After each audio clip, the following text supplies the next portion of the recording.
the flag, we all beating our chest. When it's peace, it's the same old game, the same old players, same old names. Right. My skin is my sin. My skin is my sin. My skin is my sin. Have y'all ever been cheated on? I have been cheated on, man, and I have cheated on someone. And that shit was like the end of the world for me. Like I was like crushed. I was hurt. Like that shit was like, I was. How dare you cheat on me? Not me. Right. You know, like I fuck me up, man. I am not even gonna lie. Why is it that men tend to handle getting cheated on so much worse than women? And is that fair? Oh yeah, it's fair. It's just how we hardwired. They're different. You know what I mean? Me personally, I think when it comes to emotions, men are a little bit weaker. Generally speaking, you know what I'm saying? Because you have some men that can handle it. But generally speaking, men are weaker when it comes to handling these emotions. And, yeah. So it hurts us more. That's what I feel. I mean, well, it depends on who you get cheated on by, for real. Like, if you really got no feelings for them, it's like, yeah. But if you, like, really, like, you know what I mean, really rocking with somebody like that, you feel what I'm saying? You put yourself in a vulnerable space. You dig what I'm saying? And nobody likes somebody to get one over on them. Especially if you know that you was doing right the whole time. It felt like somebody getting one over on you. So, that's and you know, I'm gonna tell you what's the most fucked up part though. It's like I say, I have cheated on people before. Like it had gotten to a point where I had kind of got all that out my system, and I was ready to just settle down, have a relationship, and so that's when I got cheated on. When I was good, you know, when I stopped doing the dumb shit, you know, so I guess it hurt even more because I'm like, damn, you know, like the people I cheated on, they didn't cheat. Yeah, I mean, you was in a vulnerable space. You feel what I'm saying? Like everything was on the table now. Man, that was not a good look either, man. And I won't say that I've gotten caught per se, you know, back when I was doing that type of shit, but like one person knew but didn't know. And they didn't like lose they didn't lose their mind about it, you know. And it wasn't, and she pretty much was like, look, long as I don't find out, I don't really care. You do what you got to do here. To go off what you said a little bit, me personally, because you said personally your thing. If I have been cheated on, I have no knowledge of it. You know what I'm saying? I don't. You know, but who knows? You know what I'm saying? But as far as cheating, yeah, I have done it. You know, like 2 or 3 times. But why? What made you cheat, bro? Oh, because you know, I think men like strange. And when I say strange, I mean you know, a little bit something new to the thing. That's just in a how I put it, in a natural animalistic stage. You know what I'm saying? Besides taking it out of you know, being cognizant. You know what I mean, of what's going on. Like a man is on an animal level, you know, he's humping everything, you know. He's trying to spread his seed. On an animal level, he's trying to spread his seed. But besides that, you know. But what made me cheat, you know, I can't. The reason why I say I can't really call it cheat is I can't really say I was in relationships with these ladies. You know what I mean? There was no title to it, but you know, me knowing what it was and knowing emotions invested and stuff, I know what it was. I was cheating. You know what I mean? Even though we ain't put no titles and stuff here. Hey, I don't know which one of y'all at the restaurant, man, but we can hear the background. Well, I don't know who that was, but yeah, you fixed it. We do got a caller too, man. I want to get to 7823 if y'all good with that. Let's do it. All right, bet. What's good, fam? Yo, 7823. On jobs. What's going on, man? What's up? How you? Oh man, life is good, bro. How you? Y'all want to hear snitching or what? I don't know if you call it snitching. It's telling on yourself is not. Is that really snitching? I'm telling on me, and I don't know if it's not really telling because that was years ago.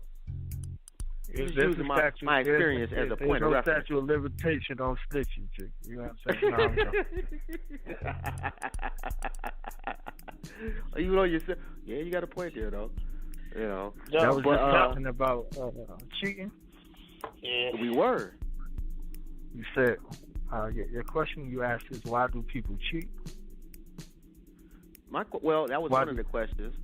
Why do women cheat, or why do men cheat, or why do people cheat? Well, actually, the question. I mean, yeah, you can answer all of them. I think the question he presented was, you feel what I'm saying? Like, have you ever cheated, and have you ever been cheated on? If I'm not mistaken. Snap. Yeah, that was the question. That's deep right there. That is deep. Have I ever cheated, and have I ever been cheated on? Yeah, I can say yes, both. And I can understand how, and I can understand why. You know what I mean? And what you hit on, Jobs, just now was true to the soul. You said when you were ready, the situation turned sour, and you was in a position to where you was cheated on. And what AJ was saying about being vulnerable was spot on. The psychology of a man and the psychology of a woman, they differ. I'm not going to say they're different, but they differ. Because when we look at the law of correspondence, we look at masculine and feminine energy, and that's indiscriminate to the brother or the sister. There's a thing within ourselves called dissatisfaction. And if you are dissatisfied, or you are not whole within yourself, then there will always be a situation where you feel like you're in lack. And if you think that you are in lack, you're going to look to fulfill. You see what I'm saying? Mm-hmm. That void. So what the other brother said about him not declaring that he was in a relationship, that's better for our psychology as a man. You see what I'm saying? In regards to how we operate. You know what I mean? So I think it's a cop-out too, though. I go back to myself. You see what I'm saying? Because then I'm throwing stones in my glass house real quick. You see what I'm saying? I was everything in the relationship. You know what I mean? And that's stupid. That's stupid. You understand what I'm saying? Like, that's very stupid. So for everybody who's listening, if you saying I'm everything in a relationship, you're very stupid. Not calling you stupid per se in the way of intelligence, but being stupid in regards to the person that you with. Y'all should compliment one another. So it shouldn't be a competition to where you have to be making statements saying I was everything in the relationship. And some things come to you as research. You see what I'm saying? You don't know it's research, but when you look at it, it is research. You see what I'm saying? It's just like the difference between renting a house and buying a house. When you buy the house, you stuck with it. When you rent in a house, you can decide, say, hey, this is not what I want. This is not what I was looking for. And you can go on to another house. You can rent another house. And in that process, you decide what you want. In dating, we have that. You see what I'm saying? We got a love at first sight type of situation or love at first flight type of situation, depending on where you are within yourself. You see what I'm saying? So either, you get these situations that go along where, he's my world, she's my world type of situation, and you don't get into anything that's core. You get to everything that's external. You see what I'm saying? So in my situations, you see what I'm saying, me wanting to bring love You know, just the same way I bring love to our people. You see what I'm saying? Bringing that Right. same love to a relationship. But if you have a sister that hasn't experienced that love in her life, she won't know what to do with it when it comes to her. You see what I'm saying? So you could bring That's some important shit, you too. could have like being able to receive love. Yeah. Right. Do you Right, think you so- can? Do you think you can teach somebody that never received love how to love? You feel what I'm saying, or is it something they gotta learn on their own? I don't It's think something- them loving you won't be the hard part. You loving them will be. Because they I don't think- know, you know, and those type of people kind of like they, at least from my experience, they overcompensate with their love.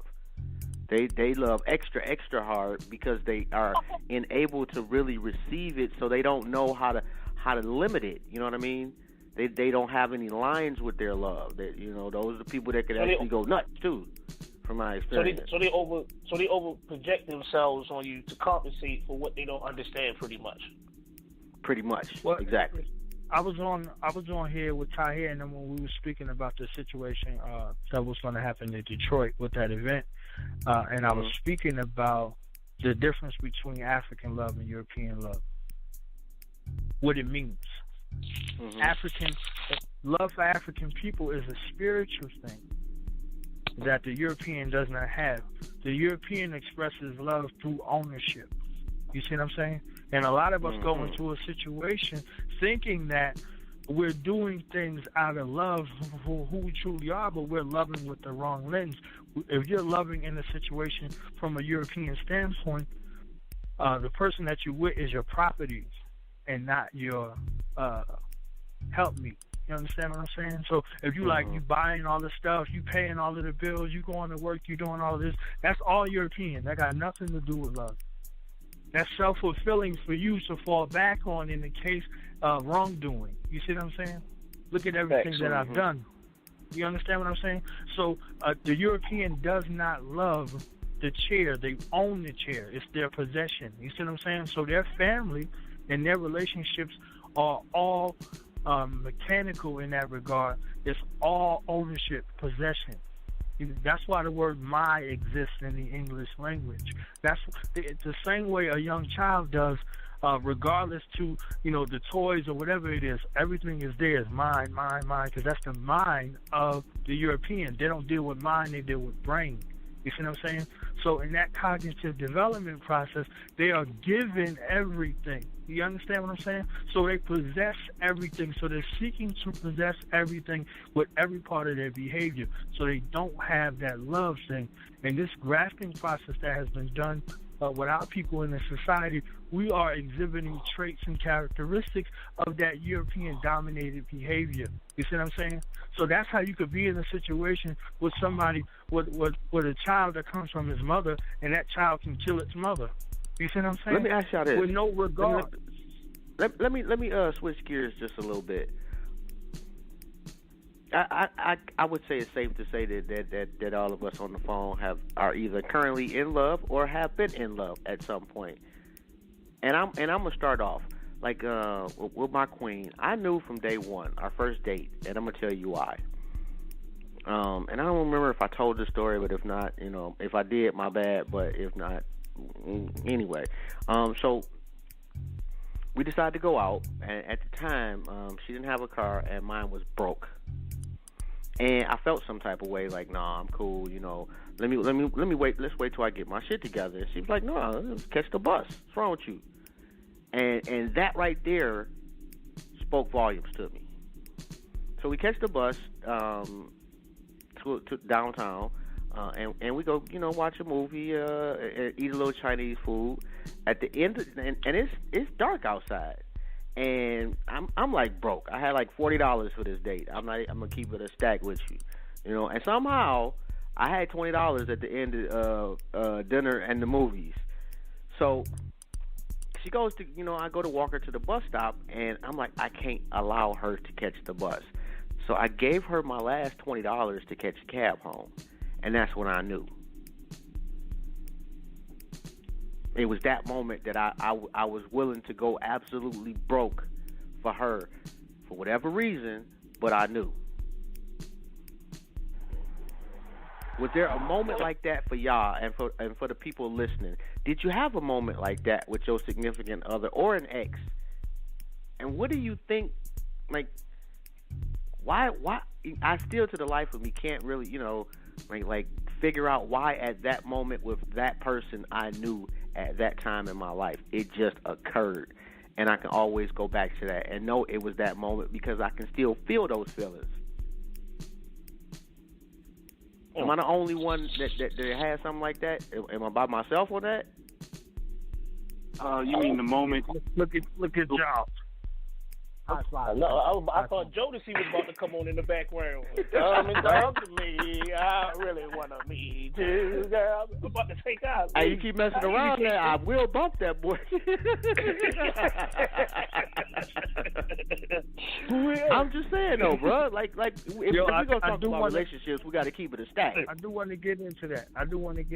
Because the things that was exhibited there, they was all organic. You see what I'm saying? And there was choices and decisions that was made that didn't have to be made. You see what I'm saying? So when you start to look at truly, in essence, where we are in our core, that's it. That's an example. You see what I'm saying? Like, my wife always told me, like, it's not the big things, it's the small things. You see what I'm saying? And once you assume a role and responsibility, you start to try to up the ante and up the ante and up the ante, like, and get greater and greater and greater.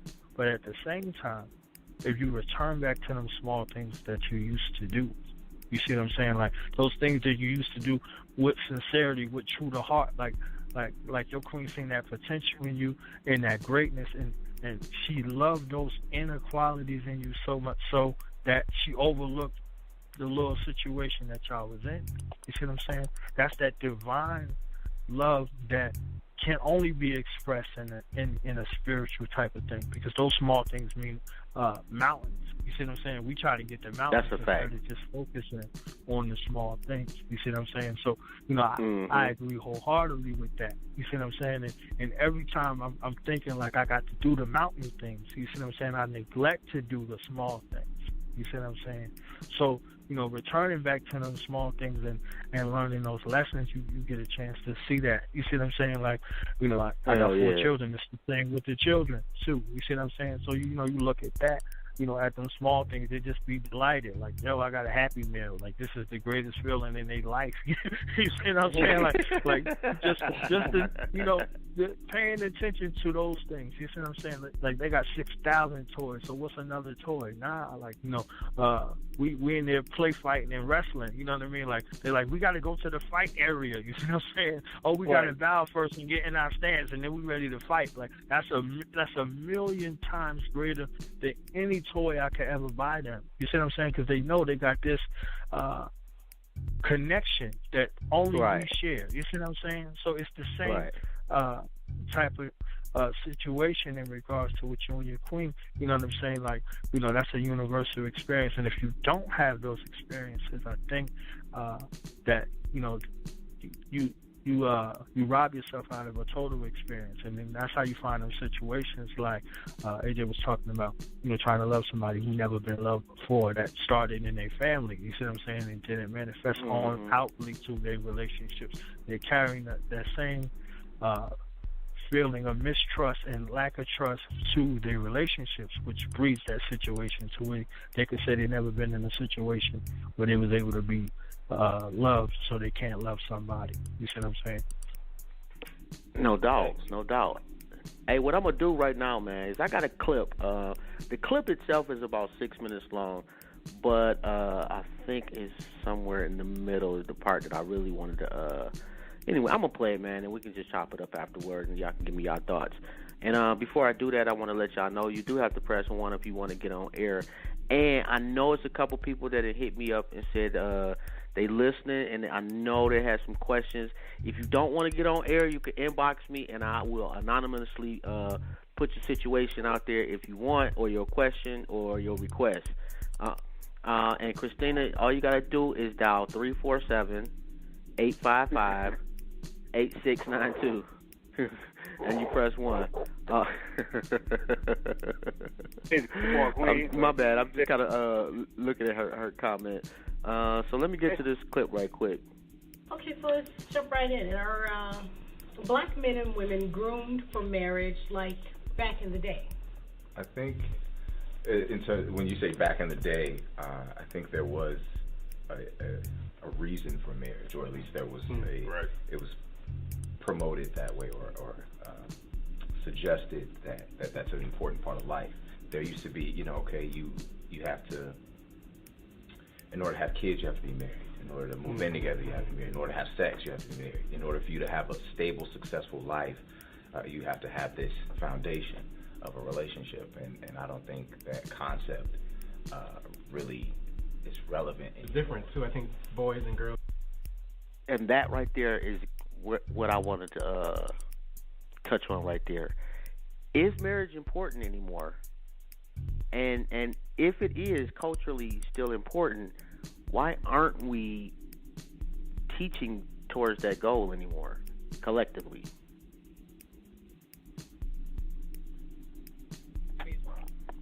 Don't everybody speak at once, fellas. I was waiting. I ain't want to get AJ. You know what I'm saying? So I was waiting. I was waiting to see if AJ was going to jump on me. You know what I'm saying? I ain't hear what he say. What did he say? About marriage. You talking to me? You want me to repeat the question? Yeah. All right. Is marriage still important in our culture? And if you think so, why don't we seem to be teaching towards getting married? It's almost like we letting people find their way towards it, as opposed to, like the man said back in the day, it used to be something that it was a part of our construct. It was a part of, there were goals involved around marriage. Now it doesn't seem to be that way. I think the difference between back then and now is marriage was looked at as was built through like family and the morals and having a complete structure of a black family. Now I think that people look at marriage as more as a business. And that's actually what it is in this day and time. It's more of a business move, you feel what I'm saying? Because the way the economy is set up, you feel what I'm saying? You're going to need, you feel what I'm saying? More than one income, yeah.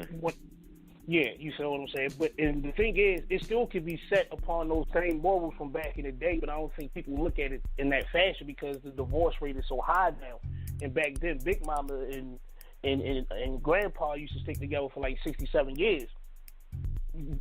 Grandpa could have been knocking off Miss Willis around the corner that lived right next to the corner store, but they made their way through it. You feel what I'm saying? Because it was a certain love and trust issue that even though he probably did wrong, now it's more based on me. You feel what I'm saying? And that's why I think that people are not looking at marriage the same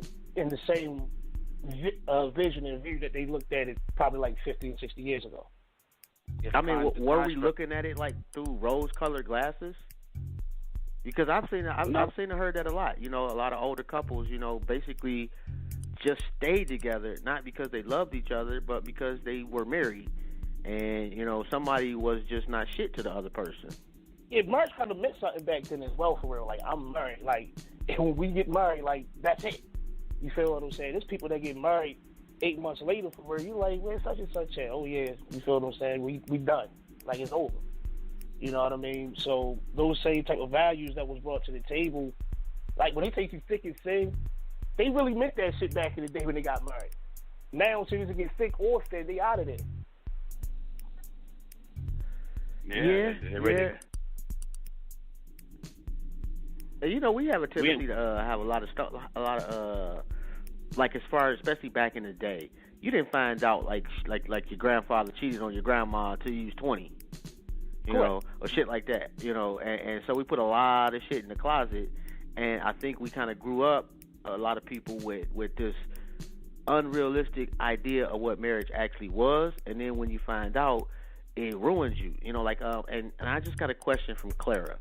That kind of touches on somewhat the same topic. She was saying, how do you start to trust after you've given your trust and been lied to numerous times? And that goes back to back in the day, they just stayed together. I don't even know if they trusted each other. It was more about the institute than the practice within the institute. Marriage was more important than you having a happy marriage. You know, but how do you trust somebody after they done shitted on you? You know, is that possible? Trust the person that you with. Trust the person that you're with, or period, or again, like say y'all separated and you know you're looking to go on to another relationship. How do you trust again? You know, it would be something that's you know what? specific. I would say both. Okay. And I'm assuming because she didn't really clarify that one, so I'm assuming kind of. Actually, I take that back. I'm assuming what she's saying is if you're still with the person, you know, they ruin that trust, and how do you get it back? Well, at least my 2 cents on that is first and foremost, you need to honestly forgive them. If every time y'all get into it, you're going to use that as ammunition, then you haven't forgiven them. You have basically, you know, you put some bullets in your pocket. You just said you forgave them to have ammunition for future arguments. That's not fair to y'all relationship, you or them. You know. And yeah, when we get, I'm sorry, Clara, but when we get one of the queens to call up, we'll definitely get a response for. Oh, you said get a response for both, please. Okay, so she did mean both. As far as if you still with them, yeah, you got to get over it yourself. You know, and I think sometimes shit happens and we don't look inward as to, okay, I know this person did something, but let me make sure I didn't lead to that person doing something, and depending on the situation. I ain't talking about no violent shit or nothing like that, you know, but there's always 2 sides to a coin. And talking to that person and getting to the root of what made them do whatever it is that broke your trust. And if they're honest about it, I think that right there is the beginning of the healing. If they lie to you, get caught, and then explain away why they lied to you with another lie, then you probably not gonna stop lying. But if they love you enough to say, you know what, I did make a mistake. This is what happened. I'm gonna be 100% honest. I think that goes a long way towards both of y'all kind of getting over that situation. But if they keep doing it, then you know that's not a lie. That's just who they are. I will say this too, though, for real. We have to keep it honest, for real. The difference between back then and now is now they don't think that a lot of people have bad judgment of people. You feel what I'm saying? They have bad judgment of people because it wasn't nowhere near as many outlets now as it was. I mean, back then as it is now. You feel what I'm saying? The image of somebody that you want can come from so many different areas and websites and visions and televisions and things of that nature, for real. Not knowing that that's not the person that's going to help you. You feel what I'm saying? Back then, you like the girl down the street. That's all you fall in love with her. You feel what I'm saying? Because you get to know what you see all the time. But if I like the girl down the street, but she don't look like the girl on Twitter, Instagram, taking bathroom pictures, I'm going to try to make her, the girl down the street, be like the girl on Twitter. And vice versa. Yeah. And you fucked up right there. You know, like, as soon as you do that, it's just not going to go well. Basically, so you actually taking somebody that you got feelings for and try to make them something that they're not. Pretty much, yeah. You know, and we do. Oh, you know what? We got another caller too, man. Let me. I'm sorry, I hadn't had y'all on the hold for a minute, but let me get to 3203 right quick. What's good, fam? Fellas, what's going on? Reese from Georgia. Yeah. What's going on, brother? Chilling, man. You know what I'm saying? But regarding to the trust question, like me personally, I don't feel like you ever trust again. You know what I'm saying? Like, people stay, I feel, based on how bad they want the person. You know what I mean? So with a dude, you know, the chick might just be so damn fine that and so he might take her back. Or for the girl, you know, something like the dude may have so much power, status, or money or something like that that, you know, she's gonna put up with it cheating, you know. And she trusts him, and she trusts him that he's going to be him. You know what I mean? So if she a chick that's fucking with a nigga like Chris Brown, she knows Chris Brown, you know, is not going to be faithful. So she trusts him to be Chris Brown. You see what I'm saying? But you know what? Is that fair though?